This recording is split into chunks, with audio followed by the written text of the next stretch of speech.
ప్రియులారా, బాగున్నారా? దేవుని వాక్యాన్ని క్రమంగా చదువుచున్నారా? ప్రార్థించుచున్నారా? నేటి ధ్యాన వాక్యము యాకోబు పత్రిక 1 అధ్యాయము 22 వచనం. మీరు వినువారు మాత్రమై ఉండి మిమ్మును మీరు మోసపుచ్చుకొనకుండా వాక్య ప్రకారము ప్రవర్తించువారై ఉండుడి. క్రైస్తవ భక్తి జీవితమునకు కావలసిన చాలా శ్రేష్టమైనటువంటి మంచి సలహాను దైవజనుడైనటువంటి యాకోబు ఇక్కడ చెబుతూ ఉన్నారు. మీరు వినేవారు మాత్రమే ఉండి మిమ్మల్ని మీరు మోసపుచ్చుకొనకుండా వాక్యము ప్రకారము ప్రవర్తించుడి అని అంటున్నారు.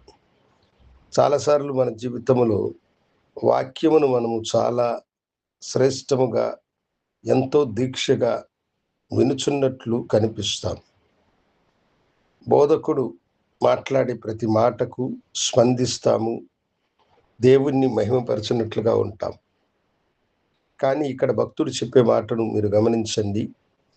మీరు వినువారు మాత్రమై ఉండి మిమ్మలను మీరు మోసపుచ్చుకొనకుండా వాక్య ప్రకారము ప్రవర్తించువారై ఉండుడి.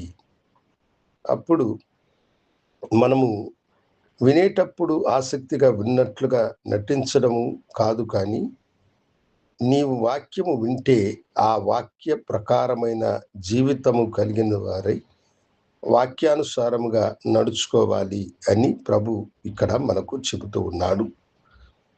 విత్తువాని ఉపమానములో ప్రభు అయిన యేసు చెప్పినటువంటి మాట కూడా అది.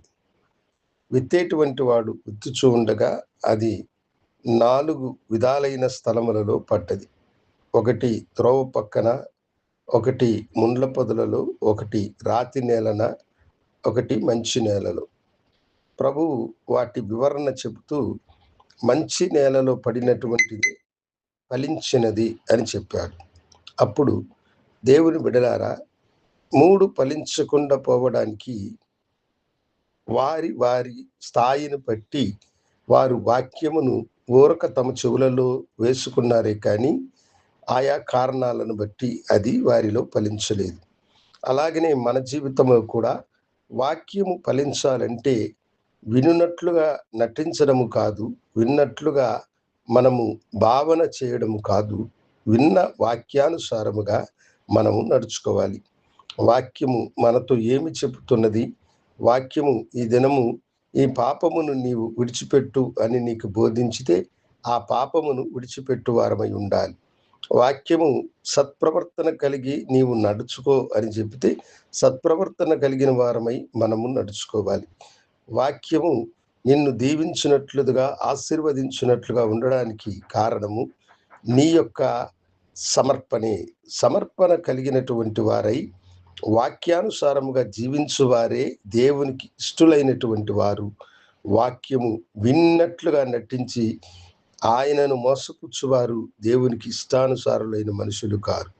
కనుక ప్రియమైన దేవుని బిడ్డలారా, ఈ దినము దేవుడు మనతో మాట్లాడినట్లుగా, ప్రభువా, వినగలిగిన చెవులను, గ్రహించే హృదయమును నాకు దయచేయుము, వాక్యానుసారముగా ప్రవర్తించే మంచి జీవితం నాకు అనుగ్రహించమని మిమ్మలను మీరు సమర్పించుకోండి.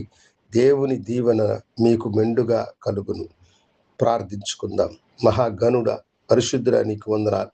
మీరు వినువారు మాత్రమే ఉండక వాక్యానుసారముగా జీవించుడని చెప్పిన మాట ప్రకారం నీ బిడ్డలు వినేవారు కాకుండా వాక్యానుసారముగా జీవించేటట్లు వారిని మీరు ఆశీర్వదించి దీవించి నీ కృపలో నడిపించమని నీ దివ్యమైన కరములకు నీ బిడ్డలను సమర్పించుకుంటూ యేసు నామమున అడిగి వేడుకొనుచున్నాను తండ్రి. ఆమేన్.